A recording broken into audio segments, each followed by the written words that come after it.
Hi, everyone, and welcome back to another episode of The Sarah Scoop Show. Welcome to The Sarah Scoop Show. It's time to get the scoop with Sarah. As you can see, I have the lovely Beth with me from Married at First Sight. Beth, you have so many fans from the show. You do. I posted a question box and people were just like, I love her. Is that what you expected? I have no idea. I think because I think when I first came out on the show, I was a bit much for everyone. So like I heard a lot of backlash, and Jamie and I had a very controversial interaction with each other on the show. So I don't know. I'm so like caught up in the drama part of the Married at First Sight that I don't realize all of the beautiful things that happen outside of that. So thank you for reminding me that there is so many people out there that are beautiful. I really appreciate that. Yeah, it was exciting. They had lots of questions. So we will just get started. First of all, let's take you all the way back to signing up for Married at First Sight. With this new season, we're getting to see people going through that process. What was it that even inspired you to go on the show? I mean, I was just in a really good place in life. Like I had a really good job going on, and I had just a really great vibe in life going. And I just kind of felt like I was just getting a little bit complacent. And so when this opportunity happened in Charlotte, I was like, you know what? Let's live. Let's have some fun. You know, what's the worst that could happen? You just fall in love with someone that you meet on a TV show. That's all. It's like not weird at all. But no, it was really totally like up my alley. And I like doing things outside of the box and not normal. So I was totally here for the experiment, but I was in a really, really good place to do it too. I was. And everyone usually has like a little bit of a different journey of how it all happened. So were you somebody that just like applied online and hope for the best? Or was this something you like, were like, I'm going to seek this out. I know this is like my destiny. Like, what was it like for you after you heard about it and then decided to go for it? When I heard about the show, ironically, somebody did reach out to me that the show was coming to Charlotte because I would have never have known. So, but it took me applying for the show to actually get there. But I really just applied for it, and I kept going through more and more interviews, and I'm like, oh crap, they're actually getting like really serious about this. And so I just kind of like kept going with the flow of it. And I'm a very big universal person. So if the universe is putting it in my path, then I guess I'm supposed to be doing it at that moment. So do you have any advice then for people that are considering it? How you mentioned that you were in such a good place, because I think that is probably really important. If you are ready to marry someone at first sight, you've got to have your own life kind of ready, lined up. Do you have any advice just for people? Because I know a lot of times with the new seasons, people get really excited, maybe go apply themselves.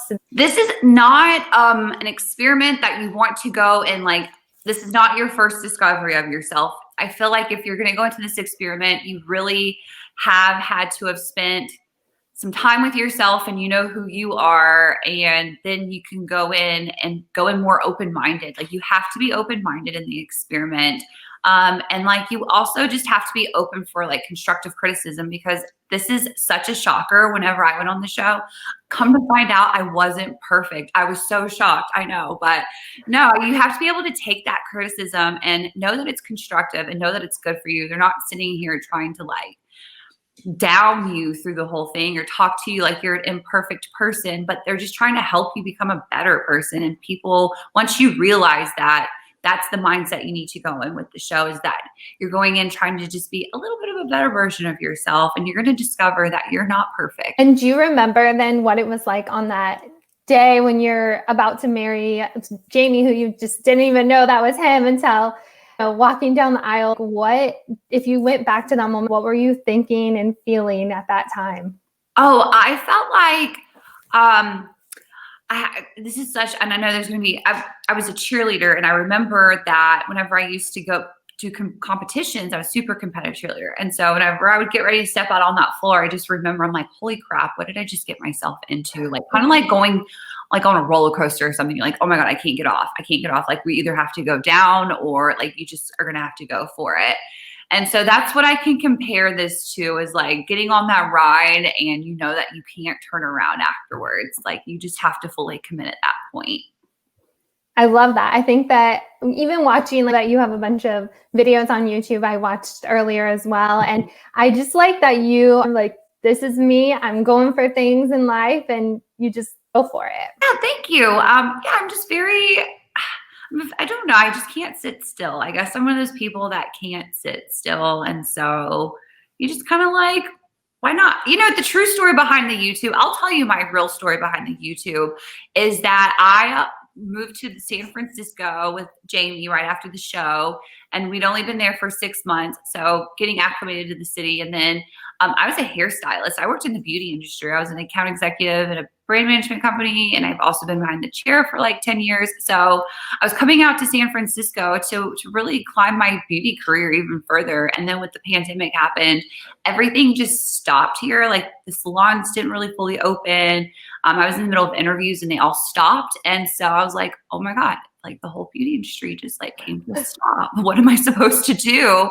And so I just was like, I'll take it to YouTube. We'll just go on YouTube and start going for it because there's nothing else to do right now. So that was my whole big thing. And I come to find out I really enjoyed it. I love editing video and I loved making the content. So I'm going to keep going with it. It's a lot of fun. With Jamie, why do you think, like, what was it about him and yourself that you think the experts paired you together? I think Jamie and I wanted to make our marriage successful because there was chemistry between us, and when we were with ourselves, we had a lot of fun, and I wanted to get to know this person outside from behind the camera or from in front of the camera. Like who Jamie was in front of the camera was not someone I was technically getting behind the camera.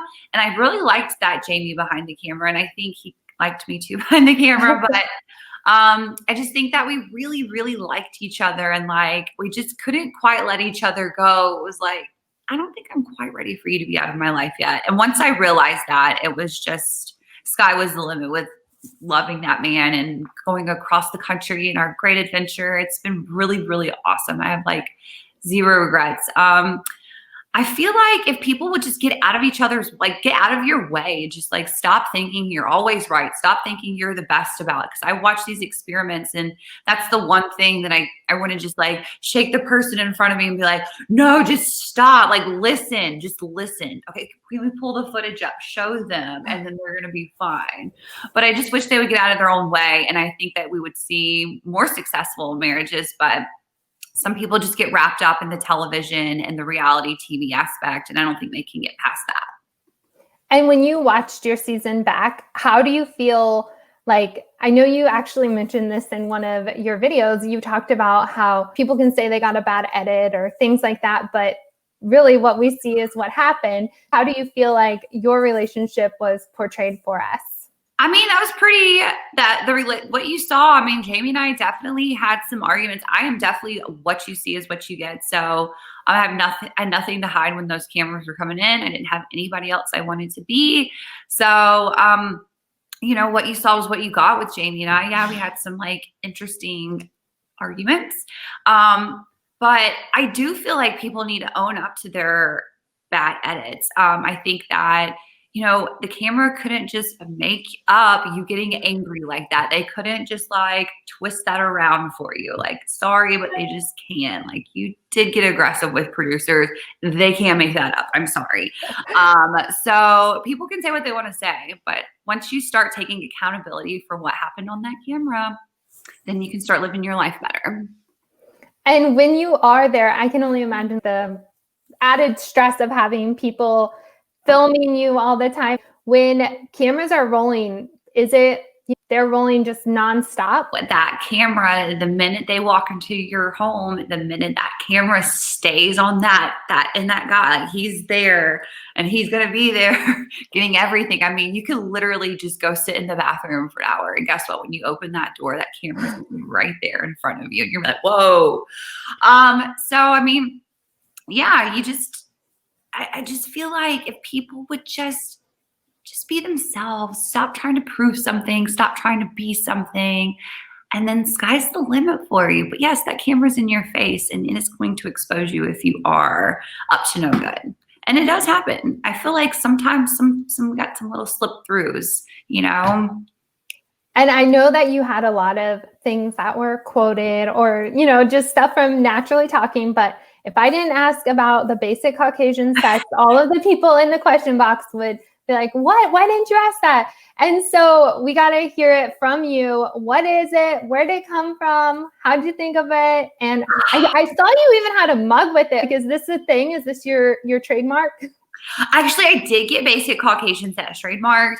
And what is basic Caucasian sex? Oh, the infamous 2019 quote of the year. Basic Caucasian sex is just very vanilla. Don't try. Maybe keeps their socks on. Maybe still wearing a t-shirt whenever they're doing the action. Just very, very vanilla, I guess. And I kind of feel like if people laughed at that, then they know what I meant, and they just wanted to confirm that they know what I meant. Did you ever think that it would become something, you just saying that become people knowing you for that? The people that know me, they're like, oh, that girl, for days I could sit there and say things that come out of her mouth. But I had no idea. I was once again just being myself, and that just kind of, I didn't even think anything of it. I just was like, it is, basic Caucasian sex. I don't know. I don't know how it came out of my mouth. It just did. I don't know where it came from. It was just how I felt in the moment. And that's one thing. If you sit with me long enough, you're going to know how I feel if I'm awkward or something. I'm like, I don't like this elephant in the room, so let's just address it right now. Matt, you did something weird to Amber, and let's just talk about it, okay? And have you always been someone that is able to speak your mind, or do you feel like this came as you got older or certain life experiences? I think I've always had it in me, but one of my best friend's mom told me at a really young age, once you stop caring about people's opinions, and you can really start living your life. And I think that really stuck with me. And I know that sounds really weird, but it really did. And I think that's why I feel like I can voice my opinion so much. But I mean, you have to filter things, of course, and you can't just spit out everything that comes in your thoughts. But I mean, sometimes chances are, if you're thinking it, someone else is, and come to find out, I've made so many good friends just talking about issues that I had no idea other strangers were feeling about, sitting at a table. So, I mean, in a respectful way, yes, I would feel like you can sit down and talk to people. And once you start voicing your opinion, people are like, oh my God, I feel the same way too. And you're like, oh, really? Tell me how you feel. And you learn so much that way. Well, no, I think that's really great because, once you're on a TV show and you get followers and things like that, people really do look at you as someone that they're inspired and get motivated. So I think to see you just being yourself, a lot of, especially young women are so impressionable. And I know that's something that I get a lot of the questions about for guests that I interview. It's we get to see this confident person. And so I love hearing, you like to speak your mind in a respectful way. I think it's just great advice that everyone can kind of take to heart. Yeah. And, I definitely try to remember that, as the show went on, I started to realize how many other women out there, went through some of the things that I've gone through or had some of the same, hobbies and stuff. And, once you realize that, you're like, oh, wow, I'm you got to represent something. You have to be strong, and you got to be strong for these other women that maybe don't have as big of a voice. And that's what I'm really standing behind, especially with the social media. I'm making sure that I'm staying positive out there, and I'm good at putting really great, just life goodness out there. I don't want to be surrounded by negative things and stuff. And I don't want women to feel that way either. And I want them to feel like they can come up to me on a street and be like, you helped me so much with this, or, oh my gosh, I do this too. And I'm like, yes, that's what I love. Go women power. To your relationship with Jamie, we got to see all sorts of stuff on the show, right? And I feel like you guys, work through a lot of things. What's life like now, and how did you get to this point? Life's really great. I will say that Jamie and I, when we came out of the show, we definitely did some couples counseling, a lot of it, actually. I can't even lie. But it was really, really good. I would recommend any relationship starting out with couples counseling at the beginning and not the end. Make sure it's strong at the beginning, not the end. But cannot lie about that. Full transparency. Couples counseling was really awesome. But being out here in California and just really focusing on our relationship and the life that we want to build has been really awesome. Like we're just at such peace out here. Like we were just running like 5 miles on the beach yesterday, and we were talking about how lucky we were to have this life, and we just appreciate it every day. But it's been really, really fun. We have clearly to you two, we're just being really silly through this pandemic, but there's nothing to do out here but go hiking and go to the beach. So we spend a lot of time together. We've actually become really codependent on each other, but that's okay. And how did you guys decide on California as your place? Well, I was definitely looking for a change. Jamie was really, really wanting to go work in the Tech Valley, Silicon Valley. And I was like, you know what? Just go ahead and start trying. I'm totally behind this. I'll figure it out when we go. But that's basically why we went. He really wanted to come work in San Francisco or in the Valley in the tech industry. And he got to do that just in a totally different way than he thought he was. And you mentioned the couples counseling. Do the experts help you after the show as well? Like, are you able to speak with them and get help the way that they kind of helped you through the process? Yes, absolutely. Dr. Viviana and I talk probably on if not day-to-day, then a week-to-week basis. But she was so helpful after the filming. She was there through everything. Like anytime that we were trying to figure stuff out, she was a phone call away. Pastor Cal was absolutely the same way. He was so helpful. So the experts, they're there for you. That's one thing I do want to say is like, y'all hate on these experts sometimes, but man, they really are a great support system. I love them. Oh my gosh, I love them so much. And Dr. Viviana is so fabulous, by the way. Like, how freaking beautiful is she? Holy cow. And she just gets prettier and prettier through the seasons. Like her outfits and things just keep getting better and better. And I'm just like, girl, live. How do you feel like the experts helped you find a successful marriage? They literally the show would send them footage of what was going on in our lives through documenting everything. And so, they were able to see what was going on. And this was really cool that they would come in and they would sit down with us and like, just watch little tidbits of things and be like, do you see how that could have been better communicated? Or do you see how like we could have done that a little better? And so each time they would do this, it was just like aha moment after aha moment. So eventually, like by the 3rd or 4th visit to you, you're like, they may know what they're talking about. So eventually, once you realize that and start listening to them, things really do start to get better for you. So a lot of people were interested in you and Jamie and what you guys like to do together, your favorite things about each other, anything like that you want to just share. I think people get to see you on TV falling in love or getting married, falling in love. I guess that's the right order, right? And all of this, it's just interesting to hear kind of, what it's like now. What do you guys like doing together? I know you mentioned hiking or, what it is about him that you really love and things like that. Yeah. So Jamie and he loves to go to the beach. I'm very fair skinned, so it's like a hit or miss, but I will go and hang out on the beach. He makes it a lot of fun, especially here in California. It's like not as hot as it is in the Carolinas. But we love to do that. We used to love to vacation until, we all know how that went. But before a pandemic, we love traveling and exploring California. And we like to go hiking. We love to hang out with the dogs and spoil them. Come to find out, he loves to spoil them just as much as I do. So that's a lot of fun. But right now we're just really exploring the kitchen a lot. Like he is a great cook. So he's teaching me a lot of like really great recipes and stuff. But other than that, come to find out, we never really run out of anything to talk about. It's so weird. Like we spend 24/7 together and somehow we still have so much to talk about. So I feel like when you can do all of that with your time and you still you can get stuck with somebody and you still have things to talk about at the end of the day, I think you're winning.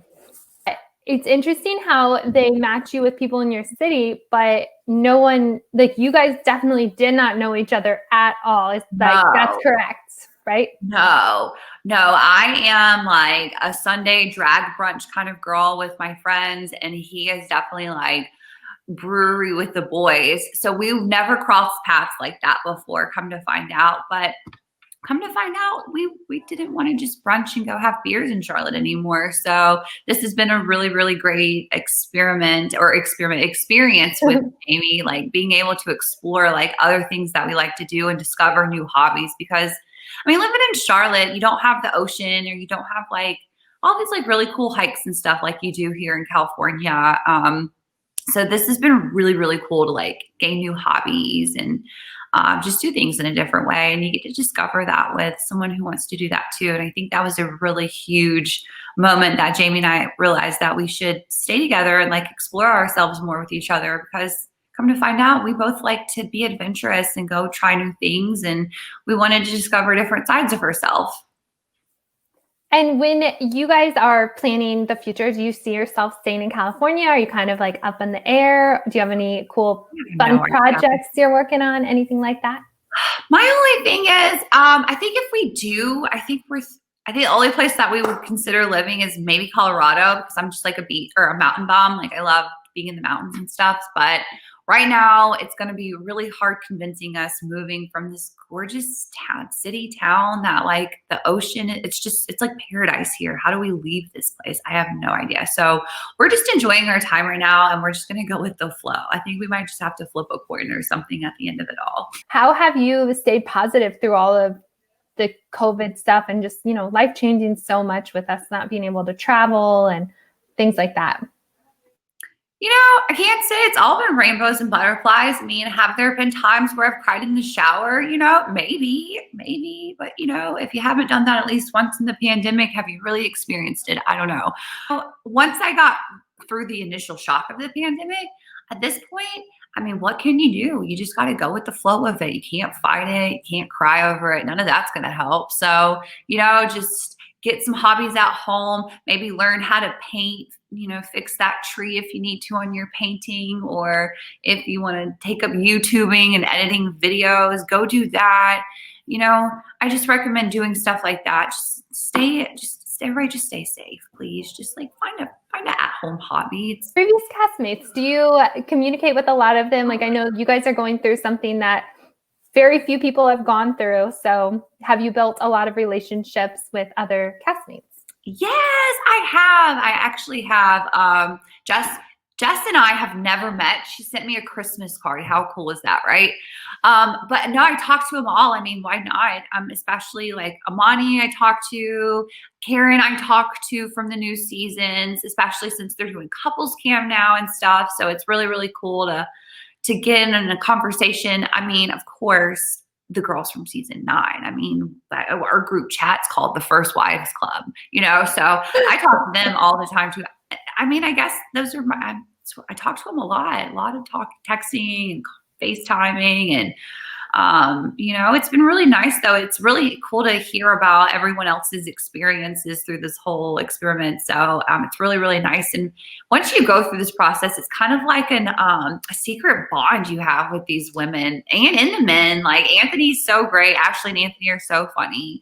And so it's just really, really awesome to meet people like that, and for them to have gone through the experiment like that, and to hear their path and how they are handling everything. Like you literally go from having your Instagram shut down for months and months and months, and then you open it up and it's just like one day you just have like 60, 70,000 followers, and you're like, what just happened? It's crazy. So it's nice to have that support system around you. And as you said that, like, you know, you're shut out from like Instagram and things like that. What other kind of things do you remember? Like, how long did it take you to actually film the whole show? Because I know like we just get to see bits and pieces, but how long was the filming? What were some of the other things that people might not know, like not having your Instagram, things like that? They make you lock your Instagram down, which I kind of love that. It's like really suspenseful. I really like that a lot. So, but I'd say, what are some of the odds and ends things? I mean, you really are just like, you got to focus what you're doing. I mean, when you dedicate your time to Married at First Sight, when you sign that and you agree to it, like, just everything in your life can go on pause for a second. Really take in the experiment and focus on what you got in front of you, because this is the coolest opportunity, I promise you'll ever get in your whole entire life. So really just take in those moments. But you film like nonstop, and I would say it's about a 10-week filming process. I mean, they say it's an 8-week experiment, but you got that 2 weeks of filming the wedding and stuff, and then from 2 weeks from them telling you. But other than that, I don't think there's really anything else that's like super like, you just can't have your Instagram. And I thought that was the coolest, like most suspenseful, like neatest thing to ever do in my entire life. Yeah, it probably let you live in the moment a little more and not like, constantly be on comparing, looking, keeping up, all of that. Yeah, it's really, really cool. And plus, like when you open it up, it's like, what's going to be my first post? Like, am I going to be like iconic? Like, do I have a post? Am I going to do something cool? I don't know. So much pressure. So going back before you were actually picked for the show, just thinking back to your single days, because I know lots of people that are single and we get to see you find love and we get to see a happy ending. Did you struggle with being single? So my single days, that was a lot of fun. I was just living in the moment of life. I wasn't really necessarily looking for love. I don't think I dated for like 2 years. I was just kind of hanging out, like I said, Sundays were for brunches with the girls. So I was just having a lot of fun out in the city and just living the city girl life. I traveled a lot for work, and so I wasn't really focused on dating.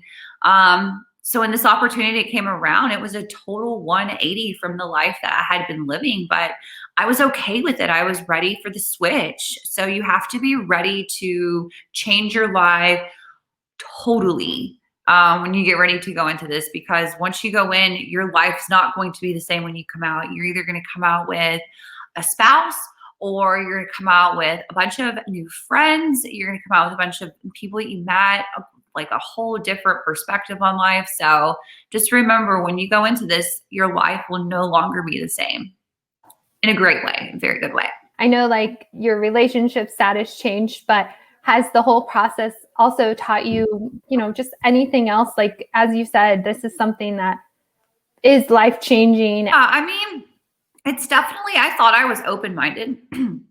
But this experiment really made me open-minded, and it's made me a lot, have a lot thicker skin when it comes to social media and people's opinions.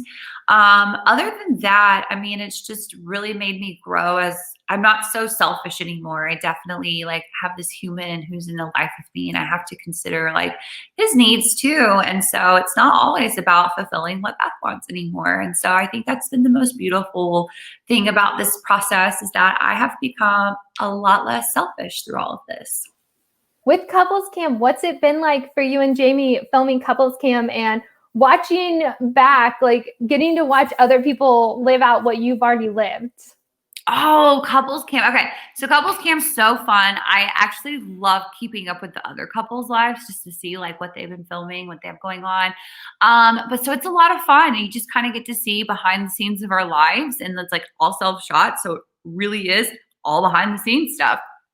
So it's really cool to see like Deanna's pregnant, which I cried. I think it's the most beautiful thing in the whole wide world. I love those people. Greg and Deanna are the best. And then seeing like Jess and Austin grow, and then it's just the new couples, they get to like talk about what they're going through. So it's just really, really fun. So it's a really great light watch if people just need something really fun and positive to watch through this crazy time in life. You hear about people that meet in middle school or high school or college or whatever, but then you hear about people that are just complete strangers getting married, and it just works out so lovely.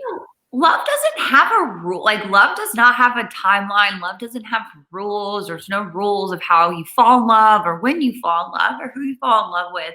Just make sure it's a good person. My single followers out there, you just got to be patient. Just just keep doing things that fill your soul and make you happy. And when you are doing those things, you are going to be so surprised when somebody comes along, they're doing those things that make them happy too, and come to find out you guys like to do those things that make you happy together. So just like stay open-minded and let the universe do its magic. I promise. Stop going out there and putting so much pressure on it. Like, the world's beautiful and it will find you, I promise. I personally love talking to people that have been on these shows, because you are so open, and being someone that's putting yourself out there. And like I mentioned, I mean, it's interesting, like I should send you these questions as well that people ask, but it really does put you in this like light where people come to you to seek advice and things like that. And it might not be something that you even think about, but when people watch your love story unfold, even the ups and the downs and all of that, I mean, that's just real life. It like gives them inspiration. It's inspiring because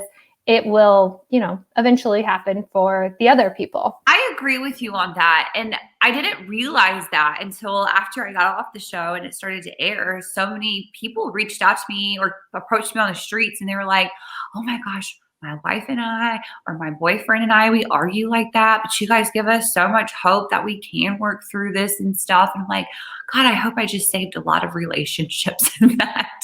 I really do. If you're struggling in your marriage, how do you get to that point? Like, I need help, or we need, you know, what can we do to make this work? Like, I feel like there was a couple of questions I remember seeing when they're just not on the same page. You know, I love this question. And I think at the beginning when we did start couples counseling, I wanted to be able to answer this question in a very inspirational way. So if you guys are out there considering couples counseling and you just can't get into the door yet, and I feel like what might hold people back from going to couples counseling either early on or later on is they think it's weak. They think it might be a little bit weak-minded of them. Like they can handle this. They don't need therapy, blah, blah, blah. But you have to realize this isn't necessarily just therapy. This is guidance on how to be a better spouse because you clearly love this person. You want to be with them. So go in there and just get some guidance, because trust me, no one gave us a manual on how to be married when we were at that altar. No one did. No, I didn't get that. I don't know if anybody else got that. But so yes, we need help. It's okay to ask for help. And I want everyone to know that. Like, don't be intimidated. It feels good. It feels like 1,000,000 pounds gets lifted off your chest. And like, it's like a good way to have a very, guided conversation with your husband. You have somebody in there to mediate the conversation so you guys can get your needs heard with each other. And I promise you will leave that couples counseling session better than what you came in with. Don't be intimidated. It's not weak. I think that was great. I mean, I feel like people need to hear that you're not weak to talk about your problems or, you know, discuss things. It's better to just like work through them. Yes, yeah, absolutely. So just like we need to stop like giving so many rules to ourselves and stop being so hard on ourselves and just like breathe and be yourself, like get to your soul and get your spouse to your soul matingness and learn how to do that together. And it's going to be so awesome. If Jamie and I can do that, trust me, anybody can. I know that for a fact. When on this show, your life completely did, you know, a 180. With the good, I'm sure there comes bad. How do you deal with like the negativity that maybe comes from being on a show like this? I'll tell you how. I actually had a really good friend. I had a friend who was on Big Brother, and I was just talking to her about how she deals with that. And she just like changed my perspective totally. Thank you, Alyssa Radley. So basically, when people are talking crap to you and they're like, I'll call them keyboard warriors, you know, when they're behind their little keyboard, typing away, ooh, you're ugly, ooh, you're so crazy. Guess what? You don't want people like that to be your friend. Like, that's just like, ew. And would you want people like that to be on your team? I wouldn't want any of my friends like spitting hate out to a reality TV personality. I would be embarrassed, honestly. So the way I've just approached it at this point is, if you want to at me, trust me, I don't want you to be on my team anyway. Like, you can't sit at my table. You can sit at a table, just not mine. And that's how I deal with it at this point. Just like, try me. I don't care. I think this was like the best like impression I've ever seen, because you're right. That's just people hiding behind a keyboard. Mm-hmm. And whether you're on a reality show or just someone trying to start something, or even, you know, I feel like people do that to just, there's so much that goes on with social media and like just negativeness. So it's like nice to hear you're right. Just like take yourself out of the situation. Like, you wouldn't want them as your friend in real life. So why do you really care what they say? I want Sarah to sit at my table. I want you're at my table. I don't want like so-and-so who's telling me that like my hair is out of place on social media. Like I'm sorry. Like you're just not cool. Like stop trying. It's a reach. Like just stop. That's all I can say.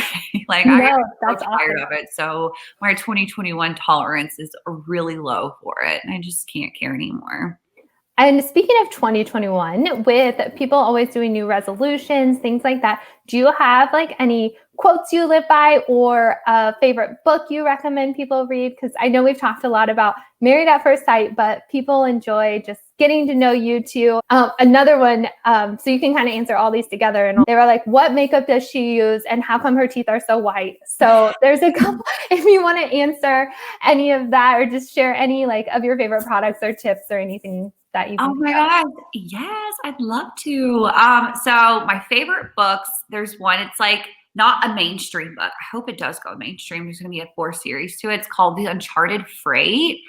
And it's like a woman author, and she lives in Florida. She's a really awesome, powerful writer, but she just is about to finish the second series of this book. So I cannot wait to get it. But it's called The Uncharted Freight. I love like mysteries, and I love like boss like books and stuff like that. Like American Dirt was really, really good. So I like books like that. And then When Life Gives You Lululemon, I thought that was a really, really cute book. I loved that a lot. So I like to read a lot of female women writers. I just like their style, and I like their take on like stories and stuff. Takes me to a place. But anyways, makeup. Oh my gosh. I love makeup. I've been in the beauty industry for so long. I remember in high school, I used to do my friend's makeup in math class. So my favorite makeups are like Makeup Forever foundations, Private Society lip glosses and lips, and their highlighter, the Glow Getter, is really, really good. Scott Barnes uses a lot of that. And then I like Chanel makeup. Their mascaras and bronzers are really amazing. So I could go on and on and on about this stuff. But I mean, I've got YouTubes. I'm trying to get through them. I'm trying to start working through like, what do I use a lot of? What's my skin regimen? Because it constantly changes because I'm constantly like trying all sorts of new fun products. So I'm never really like product loyal, that's for sure. I have a few staples in my bathroom. And how do I get my teeth so white? I wear my retainers at night, and I put a little bit of bleach and like little dots of bleach in them when I go to sleep. I know that's not like the safest thing in the world, and I don't do that every night, but that's how I get my teeth white. And that's the truth about that. It's not the safest, but I appreciate the honesty though. So now people know, yeah. How the teeth are so white. And then I'm about to teach Jamie how to spray tan because I don't do sun very well. My skin's way too fair. So that's about to be a really funny YouTube too. I'm going to teach him as soon as my spray tan machine comes in. He's going to learn how to do that. COVID times, guys. We're war times here, guys. And that's serious. The spray tans is really serious. That's going to make an awesome YouTube video. Thank you so much. You have shared all of these great things about Married at First Sight. I feel like you are just so nice. I could talk to you all day. So thank you for being so open. Again, thank you for answering all of the questions about Married at First Sight, just giving like great life tips in general and those beauty ideas, everything. When people want to follow you, what are the other ways that you would like them to follow you to keep up with life after Married at First Sight? Well, we are coming out with our the new couples cam season's coming out. I do want to say that. So you will be able to catch up with Jamie and I and all the other couples as we move here to Santa Barbara from being stuck in the city of San Francisco. But with YouTube, I'm just going to continue to be producing a lot of fun things. Like I hope to get some hikes coming in there. I like to do that. Definitely some more makeup tutorials and hauls. I want everybody to see what I am using. I get asked so much, so I want to answer these questions for everyone. And then just like more just like goofy things that Jamie and I just do when we don't have anything else to do. So that's pretty much what you guys are going to be seeing. And I also will be bringing some women on. I might have some more Married at First Sight guests coming soon. Just can't wait. I just can't wait to see what 2021 just has in store for us, girls. It's going to be so awesome. This And is where everyone's going to be awesome. That's what I keep saying. It's not going to be like we're not traveling, we're not YOLOing. Just everyone's just going to be awesome. Okay, that's all I can say. And thank you again, Beth. I really appreciate it for catching everyone up, giving them the scoop on you and Jamie, life after Married at First Sight, and so many things. Everyone, make sure to check out Beth's YouTube channel, follow her on Instagram, and stay in the loop with everything that she's got going on. I really appreciate it, Sarah. Thank you so much for having me. And it was really, really awesome talking to you too. Thank you for watching The Sarah Scoop Show. Head to sarahscoop.com for more.